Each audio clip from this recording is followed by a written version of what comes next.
Hello बच्चों, welcome to the class of Vikas sir, the finest and easiest way to learn the concepts. I am back with my new video. In this video, we will solve some numericals of chapter number 8, gravitation. So first numerical we have exercise number 8.17. A rocket fired vertically with a speed of 5 meters per second from the Earth's surface. How far from the Earth does the rocket go before returning to the Earth? Mass of the Earth is given 6 multiplied by 10 power 24 kg. Mean radius of Earth is given 6.4 multiplied by 10 power 6 meter. And universal gravitational constant capital G is equal to 6.67 multiplied by 10 power minus 11 newton into metre square kg power minus 2। बच्चों ध्यान से सुनना, हमें यहाँ पे क्या given है। हमारे पास एक रॉकेट है जो फिलहाल initially on the eight the surface of earth है, अर्थ सरफेस पे है, जिसको हम इनिशियली 5 मीटर पर सेकंड, बच्चों यहाँ पे मीटर पर सेकंड नहीं, it's my mistake, it's 5 kilometre पर सेकंड। ध्यान से सुना, कितनी स्पीड से?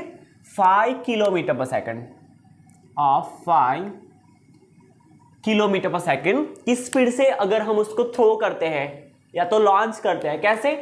वर्टिकली फायर करते हैं, तो वो कितने अर्थ सरफेस से कितने डिस्टेंस तक, मैक्सिमम कितना डिस्टेंस ट्रैवल कर सकता है, फिर वो वहां से फिर भी तो आएगा ही। अगर हम ऐसे फायर करेंगे किसी रॉकेट को, तो वो रॉकेट कैसे जाएगा? अपवर्ड डायरेक्शन में कुछ डिस्टेंस ट्रैवल करेगा, मैक्सिमम डिस्टेंस ट्रैवल करने के बाद वो फिर से कहां पे आएगा? Eight the surface of earth. तो वो जब अर्थ सरफेस पे रिटर्न होगा तब उसने मैक्सिमम अपवर्ड डायरेक्शन में मैक्सिमम कितना डिस्टेंस ट्रैवल किया होगा वो हमें फाइंड करना है। That means we have to find the height of the rocket from the surface of earth. From the surface of earth rocket ने कितने डिस्टेंस तक, कितनी हाइट तक ट्रैवल किया, कितनी मैक्सिमम हाइट तक वो गया, वो हमें फाइंड करना है। चलो कैसे फाइंड करेंगे? सबसे पहले तो हमें जो गिवन है वो लिख लेते हैं। चलो क्या गिवन है? और रॉकेट का मास नहीं गिवन हमें, तो यहां पे लिखते हैं mass of the rocket, let mass of rocket be, let mass of rocket be small m। अब बच्चों ध्यान से सुना, अर्थ सरफेस से रॉकेट को 5 किलोमीटर पर सेकंड जितनी स्पीड से क्या किया है? फायर किया है। सो इनिशियल स्पीड होगी, सो यहां से हम लिखेंगे initial speed of rocket at the surface of earth, at the surface of earth, which is V not is equal to, initial speed को बच्चों हम क्या बोलते हैं? V नॉट बोलते हैं। मान लो चलो V बोल दिया, V is equal to, okay चलो V नॉट बोल दो। So V not is equal to कितनी है? 5 किलोमीटर पर सेकंड। सबसे पहले तो हम इसको V नॉट को, initial speed of rocket at the surface of अर्थ को बच्चों हम मीटर पर सेकंड में ट्रांसफर करते हैं। So 5 multiply by 10 power, kilometre की जगह पे metre, so 1000 metre, so 5 multiply by 10 power 3 metre पर second. Okay, we have to find. अब बच्चों मेरी बात ध्यान से सुनना, ये अर्थ है, ये अर्थ है, यहां से हमने रॉकेट को फायर करना है, रॉकेट कुछ इस तरह से जाएगा। मान लो मैक्सिमम यहां तक गया, मैक्सिमम रॉकेट यहां तक गया, दैट मीन्स वो अर्थ सरफेस से कुछ h जितनी हाइट तक गया। From the centre of earth वो कितनी डिस्टेंस पे है? ये RE, सो वो from the centre of earth कितनी डिस्टेंस पे है? स्मॉल r जितनी डिस्टेंस पे है। हमें क्या फाइंड करना है बच्चों? अर्थ सरफेस से वो कितनी h इज इक्वल टू कितनी हाइट गेन करेगा, वो हमें यहाँ पे फाइंड करना है। ओके, दूसरा क्या गिवन है? Mass of earth. So mass of earth is equal to 6 multiply by 10 power 24 kg। दूसरा गिवन है mean radius of earth, so we can write radius of earth square, radius of earth is equal to 6.4 multiply by 10 power 6.4 multiply by 10 power 6 metre, जो हमें metre में ही given है, सो कोई दिक्कत है नहीं। एंड यहाँ पे हमारे पास यूनिवर्सल ग्रेविटेशनल कांस्टेंट है capital G is equal to 6.67 multiply by 10 power -11 newton into metre square kg power -2, newton into metre square kg power -2। Okay, इतनी इंफॉर्मेशन बच्चों हमारे पास है। अब मेरी बात ध्यान से सुनना, अगर मैं इस मार्कर को वर्टिकली थ्रो करूंगा, वर्टिकली, तो मैक्सिमम हाइट पे मान लो इसको मैंने कुछ v0 जितनी इनिशियल वेलोसिटी से थ्रो किया from the surface of earth. अब क्या होगा, ये जो मार्कर है वो मैक्सिमम डिस्टेंस पे, that means top most point पे पहुंच के इसकी जो वेलोसिटी है वो कैसी हो जाएगी, इंस्टेंटेनियस वेलोसिटी कैसी हो जाएगी, 0 हो जाएगी। तभी वो फिर से रिटर्न होके कहां पे आ सकता है, और सरफेस पे आ सकती है। That means at the maximum distance, और we can say at the top most position, इस मार्कर की और वी कैन से इस रॉकेट की जो वेलोसिटी होगी बच्चों वो कैसी होगी, 0 होगी। सो यहां पे हम लिख सकते हैं at maximum height, at maximum height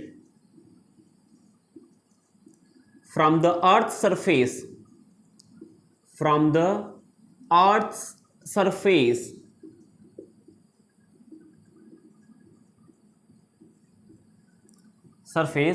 the velocity or we can say speed, the velocity of rocket will be 0, rocket will be 0। सो यहां से हम लिख सकते हैं final velocity v is equal to 0। सो यहां से हमें कुछ इंफॉर्मेशन मिली। चलो बच्चों, अब हम कैसे फाइंड करेंगे, we have to find maximum distance travelled by rocket from the surface of earth, that means we have to find the magnitude of h। बच्चों, हमारे पास एक लॉ ऑफ कंजर्वेशन है, law of conservation of energy, और we can say law of conservation of mechanical energy. According to law of conservation of mechanical energy, the total energy at initial state is equal to total energy at final state। So यहां से हम लिख सकते हैं initial mechanical energy of rocket, initial mechanical energy of rocket is equal to final mechanical energy is equal to final mechanical energy। चलो बच्चों, अब ध्यान से सुनना, इनिशियल मैकेनिकल एनर्जी, अब मैकेनिकल एनर्जी होती है kinetic energy initial plus potential energy initial is equal to final mechanical energy होती है kinetic energy at final state, that means at maximum height or we can say topmost point, plus potential energy at final state। चलो, अब हमने ऐसा consider किया कि भाई ये जो रॉकेट है उसकी अर्थ सरफेस पे initial velocity 5 multiply by 10 power 3 metre पर सेकंड है। तो यहां पे हम लिखेंगे काइनेटिक एनर्जी का फॉर्मूला हमें पता है 1/2 m इनिशियल वेलोसिटी है, सो v0 square plus potential energy बच्चों अर्थ सरफेस पे, जब ये रॉकेट जिसका मास स्मॉल m है, जब वो अर्थ सरफेस पे होगा तब अर्थ और इस रॉकेट से बनने वाले जो सिस्टम है उस सिस्टम की जो पोटेंशियल एनर्जी है वो बच्चों कैसी होगी, -g mass of earth, mass of rocket divided by radius of earth, or we can say the distance between the center of earth and the rocket। Rocket earth surface पे है तो from the centre of earth वो कितने distance पे होगा, अर्थ की radius जितने distance पे होगा। और यहां पे हमने विथ नेगेटिव साइन क्यों ली है, बिकॉज पोटेंशियल एनर्जी का जो एक्सप्रेशन है वो विथ नेगेटिव साइन होता है, बिकॉज वो नेगेटिव साइन क्या इंडिकेट करती है, ये जो रॉकेट है वो अर्थ सरफेस से और वी कैन से अर्थ की ग्रेविटेशनल फील्ड से बाउंड है. So this negative sign indicate the bounding the constraint of on this mass by the gravitational force of earth is equal to अब काइनेटिक एनर्जी फाइनल की बात करें तो मैक्सिमम डिस्टेंस पे, मैक्सिमम हाइट h पे rocket की जो velocity है वो जीरो हो जाएगी, तो ऑब्वियसली उसकी काइनेटिक एनर्जी भी क्या हो जाएगी, जीरो हो जाएगी. Now the potential energy eight height h, so g mass of earth mass of rocket divided by, अब बच्चों यहां पे पहुंच गई तो कितना डिस्टेंस होगा, r जितना होगा, where small r is equal to radius of earth plus h. So यहां से हम लिखेंगे re प्लस h. क्या लिखेंगे, re प्लस h. चलो अब हम यहां पे इसको थोड़ा सिंप्लीफाई करते हैं. So 1/2 m v naught square is equal to right hand side पे minus g mass of earth mass of rocket divided by radius of earth plus the height h from the surface of earth. अब ये minus वाली term right hand side पे जाके plus हो जाएगी. So plus g mass of earth mass of rocket divided by radius of earth. Okay, अब बच्चों ध्यान से सुनना, आपको सभी टर्म्स में ये जो स्मॉल m है that is the mass of rocket है वो आपको कॉमन दिख रहा है. सो यहां पे हम निकालेंगे कॉमन तो वो कैंसल आउट हो जाएगा. अब बच्चों मेरी बात ध्यान से सुनना, हमारे पास क्या रह गया, जो रह गया उसको यहां पे हम लिख लेंगे half of v not square is equal to, पहले ये वाली टर्म लिखते हैं बिकॉज विथ पॉजिटिव साइन है. So G mass of earth divided by radius of earth minus g mass of earth divided by radius of earth plus height h from the surface of earth. चलो इसको further simplify करते हैं तो हमें मिलेगा 1/2 v naught square is equal to, बच्चों आपको यहां पे कुछ कॉमन दिख रहा है, हाँ तो देखो न्यूमेरेटर पार्ट में gme कॉमन है तो gme को हम कॉमन निकालेंगे. सो g mass of earth common है, सो ब्रैकेट में यहां पे हम लिख सकते हैं 1/re, क्या लिख सकते हैं 1/ रेडियस ऑफ अर्थ. बीच में नेगेटिव साइन है सो हमने वहां पे नेगेटिव साइन लिखी. अब सेकंड टर्म में रह जाएगा 1/re प्लस h. ओके चलो इसको थोड़ा फर्दर सिंप्लीफाई करते हैं तो यहां से हम लिख सकते हैं v naught square is equal to, अब बच्चों देखो यहां पे डिनोमिनेटर पार्ट में 2 है, वो right hand is equal to के राइट हैंड साइड पे जाके मल्टीप्लाई हो जाएगा. So we can write 2 times g mass of earth. अब यहां पे एलसीएम लेना पड़ेगा, सो यहां पे re प्लस एच यहां पे मल्टीप्लाई हो जाएगा. सो re प्लस एच, बीच में नेगेटिव साइन है सो re यहां पे 1 के साथ मल्टीप्लाई होके re हो जाएगा डिवाइडेड बाय ये whole term as it is re bracket re plus H. So simplify करने पे हमें कुछ ऐसा मिला. अब आप यहां पे देख सकते हो न्यूमेरेटर में यहां पे re है, यहां पे माइनस re है, सो कैंसल आउट हो जाएगा. सो यहां से हम लिख सकते हैं square of the initial velocity that is v naught square is equal to 2 times g mass of earth into h divided by re into re plus h. अब बच्चों मेरी बात ध्यान से सुनना, हमें h की वैल्यू फाइंड करनी है तो हमें यहां पे कुछ जुगाड़ लगाना पड़ेगा, कुछ माइंड दौड़ाना पड़ेगा. तो देखो हमारे पास एक ब्रह्मास्त्र है, हमने अर्थ सरफेस पे कितनी एक्सेलरेशन ड्यू टू ग्रेविटी होती है वो निकाला था. So g at the surface of earth is equal to हमें मिला था g mass of earth divided by re square. अब अगर आपको पता है तो हमने ये वाला फार्मूला निकाला था g is equal to gme by re square. बच्चों हम इसको ऐसा लिख सकते हैं, ध्यान से सुनना, हम इसको ऐसा लिख सकते हैं, अगर मैं यहां से जी एम ई को सब्जेक्ट बनाऊंगा तो यहां से हम लिख सकते हैं g m e is equal to small g into r e square, यहाँ पे मल्टीप्लाई होके, so g into r e square. So हम यहाँ पे सब्स्टिट्यूट करेंगे, instead of writing g m e हम क्या लिखेंगे, small g r e square लिखेंगे।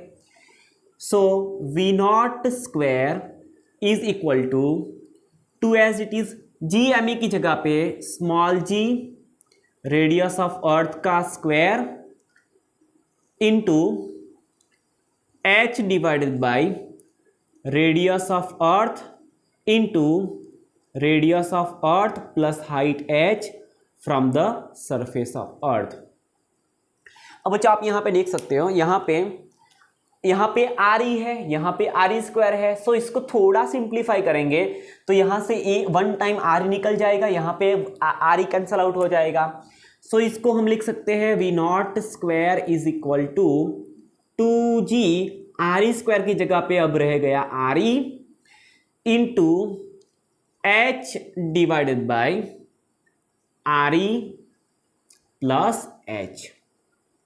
ये रह गया बच्चों, ऐसा रह गया। कैसे, तो देखो यहाँ पे आर ई डिनोमिनेटर में है, यहाँ पे आर ई स्क्वायर न्यूमरेटर में है। So one time R E cancel out, तो यहाँ पे आर ई रह गया। अब बच्चों इसको थोड़ा फर्दर सिंप्लीफाई करते हैं।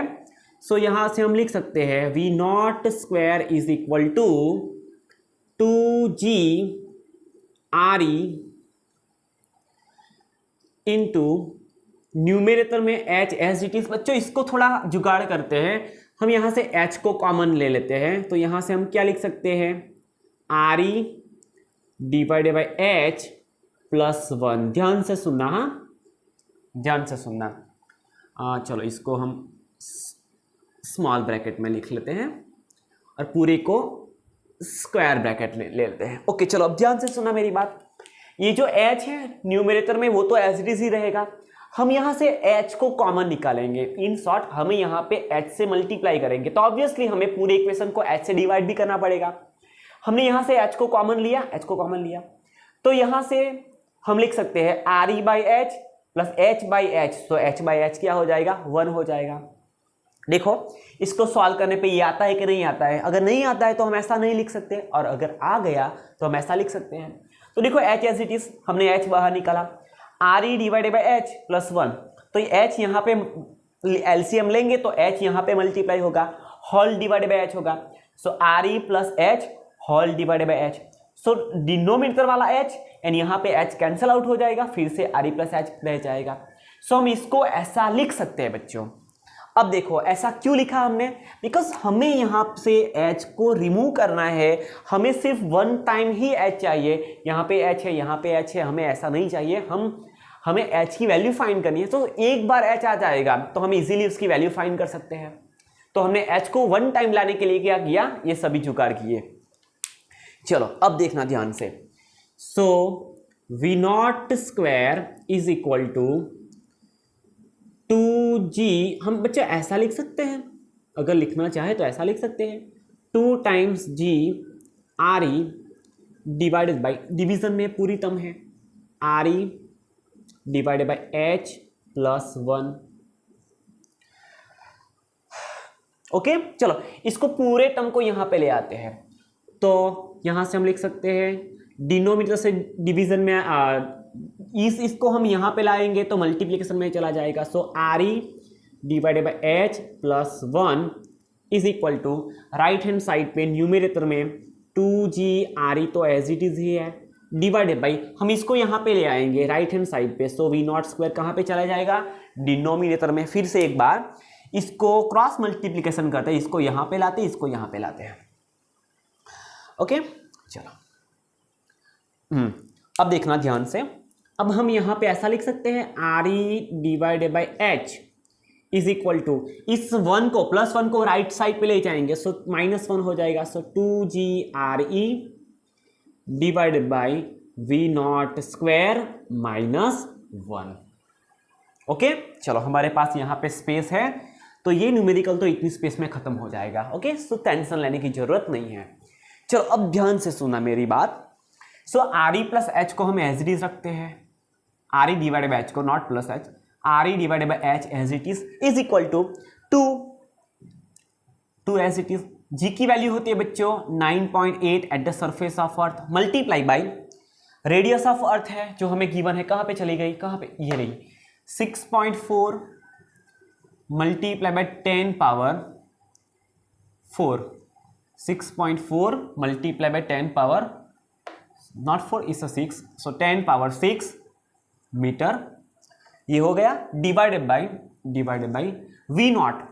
वी नॉट की वैल्यू है 5 मल्टीप्लाई बाई 10 पावर 3, तो उसका पूरा स्क्वायर, 5 का स्क्वायर हो जाएगा बच्चों 25, 5 का स्क्वायर हो जाएगा 25 मल्टीप्लाई बाई 10 पावर 3 का स्क्वायर हो जाएगा 10 पावर 6 माइनस 1, ये -1 एज इट इज। सो यहां से हम लिख सकते हैं are E by H is equal to, कैल्सी कहां पे चला गया। अब बच्चों मेरी बात ध्यान से सुनना, देखो यहां पे ऑलरेडी 10 पावर 6 है, यहाँ पे भी 10 पावर 6 है, तो ये जो पावर वाली टर्म है वो तो कैंसल आउट ही हो गई। सो यहाँ से हम लिख सकते हैं 2 multiply by 9.8 multiply by 6.4 divided by 25 is equal to 5.0176 minus 1।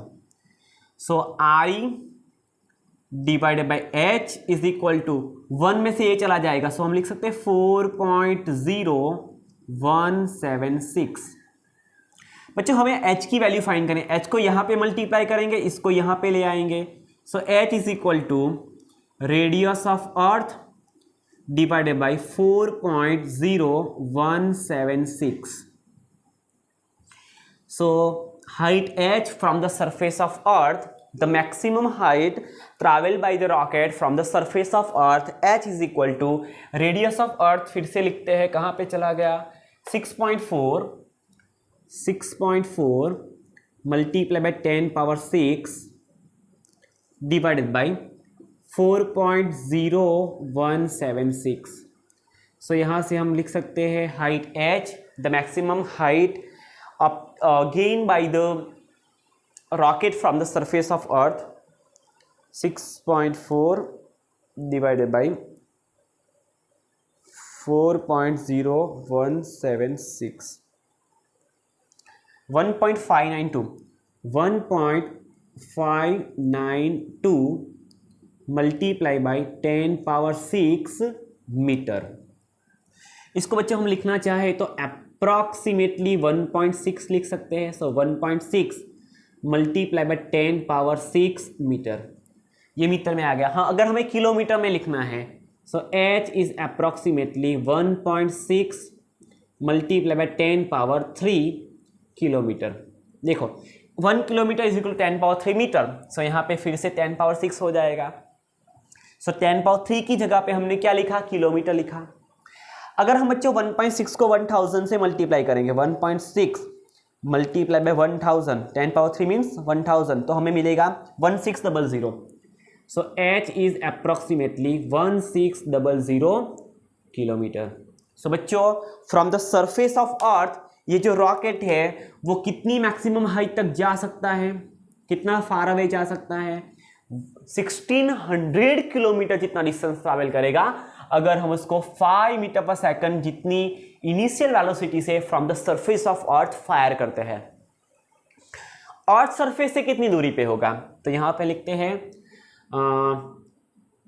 Distance of rocket from the surface of from the centre of earth, जो कि वो फाइंड करने की जरूरत नहीं है, हमने फ्रॉम द अर्थ सरफेस कितनी हाइट पे जाएगा, तो 1600 जितनी किलोमीटर जितनी, तो लिख लेते हैं यहाँ पे फिर से एक बार, distance from the centre of earth, from the centre of earth, जो कि वो स्मॉल आर है, small R is equal to R E plus H. So small R is equal to radius of earth है, earth होती है बच्चों 6400 kilometre, plus इसको हम 6.4 मल्टी और 10⁶ मीटर को अगर हम किलोमीटर में ट्रांसफर करेंगे तो 6400 किलोमीटर होगा। एंड यहाँ से हमें 1600 किलोमीटर मिला। सो 6 4 4 4 6 10, सो यहाँ से हम लिख सकते हैं 8000 किलोमीटर। अर्थ सरफेस से कितनी दूरी पे होगा वो? 8000। 16 4 प्लस 16 तो 80 हो जाएगा। सो 8000 किलोमीटर जितने मैक्सिमम डिस्टेंस ट्रैवल करता है from the centre of earth, and from the surface of earth वो 1600 किलोमीटर जितना डिस्टेंस ट्रैवल करता है। Okay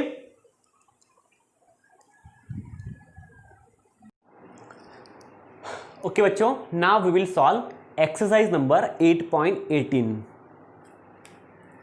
The escape speed of projectile on the surface of earth is 11.2 km per second.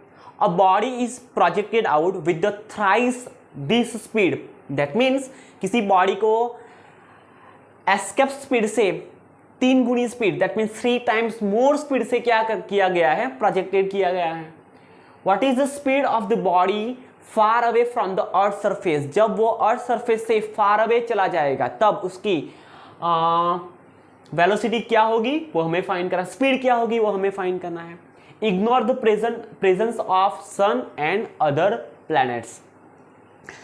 हमें sun and other planet से लगने वाले जो gravitational force है उसको क्या करना है? यहाँ पे निग्लेक्ट कंसिडर करना है। चलो जो गिवन है वो सबसे पहले हम लिख लेंगे यहाँ पे।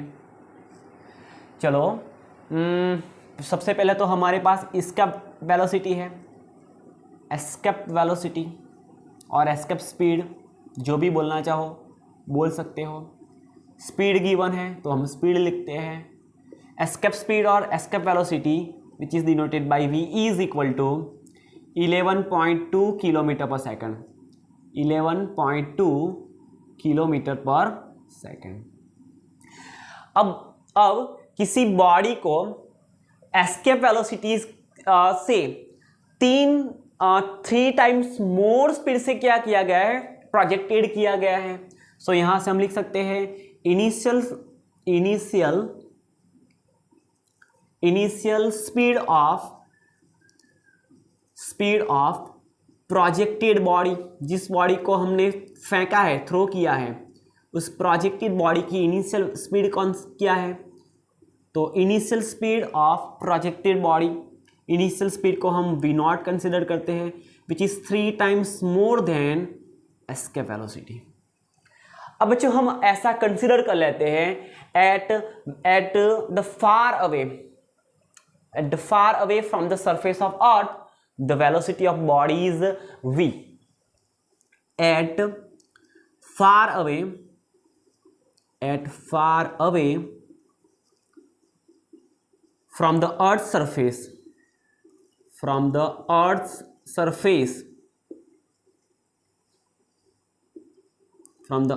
surface velocity of body, or we can say speed of body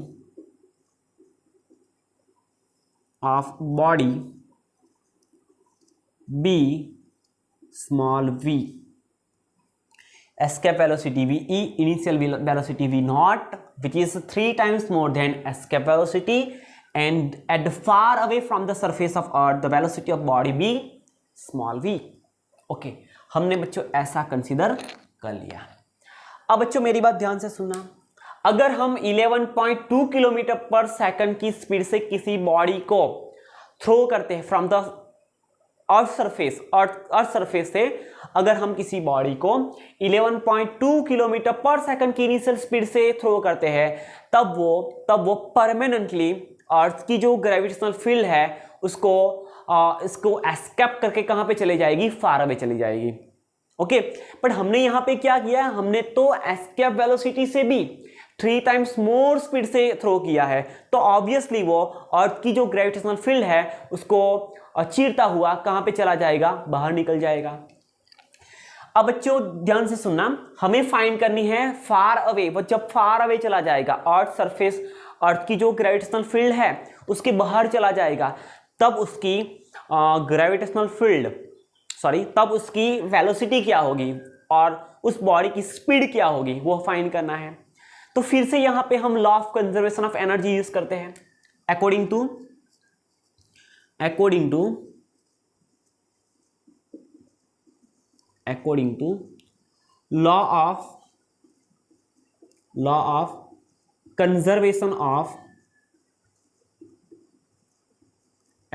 law of conservation of mechanical energy.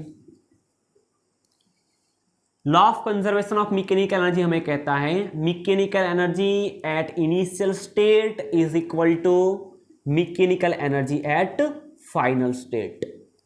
चलो, अब मैकेनिकल एनर्जी होती है the addition of kinetic energy plus potential energy. So kinetic energy at initial state plus potential energy at initial state is equal to, mechanical energy की बात करें फिर से, final state की बात करें, so kinetic energy at final state plus potential energy at final state. चलो, अब बॉडी की initial velocity at the surface of earth कितनी है, वी नॉट जितनी है, which is 3 times more than escape velocity. So यहां से हम लिख सकते हैं initially 1/2 mass of the body be small m, velocity which is initial velocity V not square plus यहां पे हम माइनस साइन लिखेंगे बिकॉज पोटेंशियल एनर्जी कैसी होगी बच्चों, नेगेटिव होगी। So at the surface of earth potential energy होती है GME m divided by RE।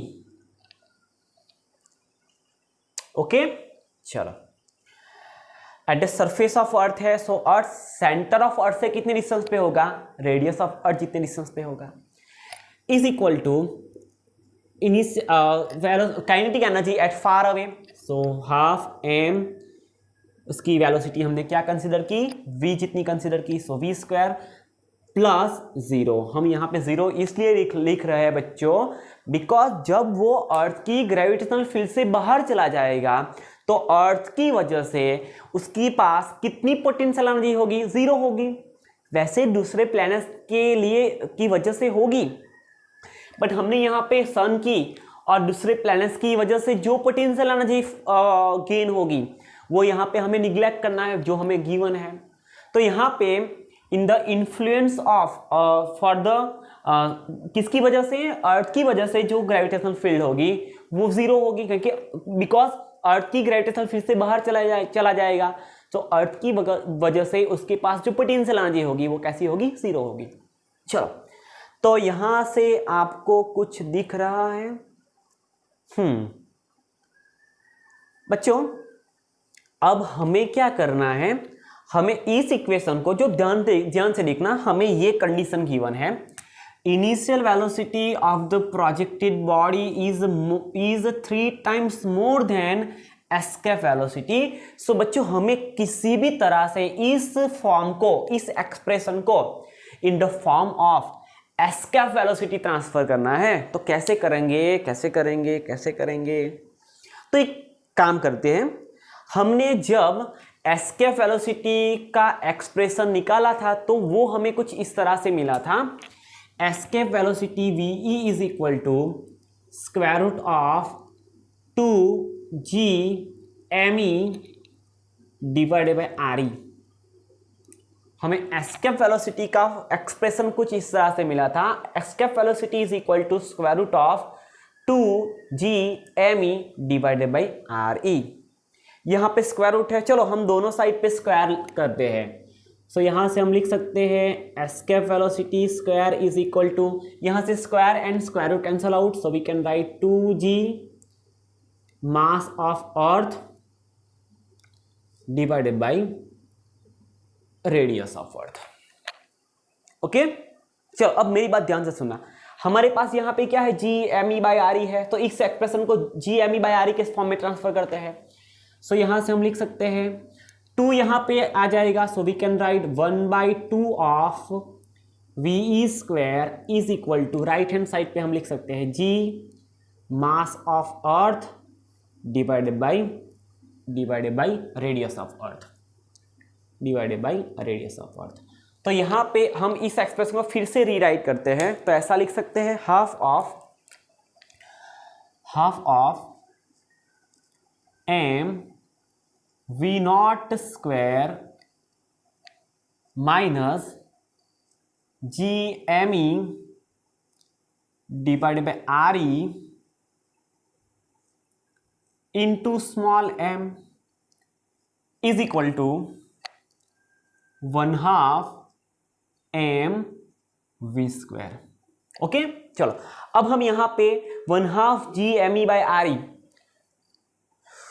Sorry GME divided by RE, GME divided by RE की जगह पे हम लिख सकते हैं half of VE square, therefore half of m V0 square minus GME divided by RE की जगह पे हाफ VE स्क्वायर, हाफ पहले m को लिखते हैं, ये इस स्मॉल m को, फिर VE square is equal to half of m V square. Okay, चलो अब ध्यान से सुनना, सभी टर्म्स में से, सभी टर्म में 1/2 कॉमन है, सो वो भी निकल जाएगा, मास ऑफ द बॉडी भी कॉमन है, वो भी निकल जाएगी। सो आफ्टर सिंप्लीफिकेशन हमें वैल्यू मिलेगी V0 square minus escape velocity VE square is equal to V square, जो हमें फाइंड करनी है। सो यहाँ से हम V स्क्वायर को सब्जेक्ट बनाएंगे, so V square is equal to V0 square minus VE square, therefore V square is equal to, अब बच्चों मेरी बात ध्यान से सुना, V0 की जगह पे हम लिख सकते हैं 3 टाइम्स एस्केप वेलोसिटी, V0 की जगह पे 3 टाइम्स एस्केप वेलोसिटी, V0 का स्क्वायर है, सो इसके पूरे का स्क्वायर माइनस एस्केप वेलोसिटी का square. So final velocity of the body far away from the surface of earth, V square is equal to 3 का स्क्वायर 9, VE का square VE square minus VE square. So final velocity V square is equal to 9V square minus V square, so we can write 8 time escape velocity square. यहाँ से हमें V find करना है, सो दोनों side पे square root लेंगे, so V is equal to square root of 8 times VE square. So final velocity of the body far away from the earth surface, square root of 8 as it is, VE square का square root निकल के VE हो जाएगा, VE square उसका square root, तो VE हो गया outside square root. So final velocity of the body far away from the earth surface V is equal to square root of 8 होगा बच्चों, कैल्सी कहाँ पे चला गया, where is calci, okay, square root of 8 होगा, square root of 8 होगा 2.8284, 2.8284, 8284 multiply by escape velocity हमें given है 11.2 किलोमीटर पर सेकंड, 11.2 किलोमीटर पर सेकंड। सो यहाँ से हमें फाइनल वेलोसिटी और we can say the velocity of the body far away from the earth surface मिल जाएगी 8284 मल्टीप्लाई बाई 11.2, 31.67 किलोमीटर पर सेकेंड, जिसको हम अप्रॉक्सीमेटली 31.7 भी लिख सकते हैं अगर लिखना चाहे तो ये हमारा फाइनल आंसर हो गया। फार अवे पे the velocity of the body far away from the earth surface outside the gravitational field of earth कितनी होगी? v is equal to 31.67 kilometre पर सेकंड जितनी होगी। ओके बच्चों, तो आज हमने दो एक्सरसाइज के दो न्यूमेरिकल सॉल्व किए, exercise number 8.17 and exercise number 8.18। So in next lecture we will solve the same numericals of exercise. Okay, तब तक ब्रेक लेते हैं, तब तक do whatever you want but don't trouble your mom. Thank you.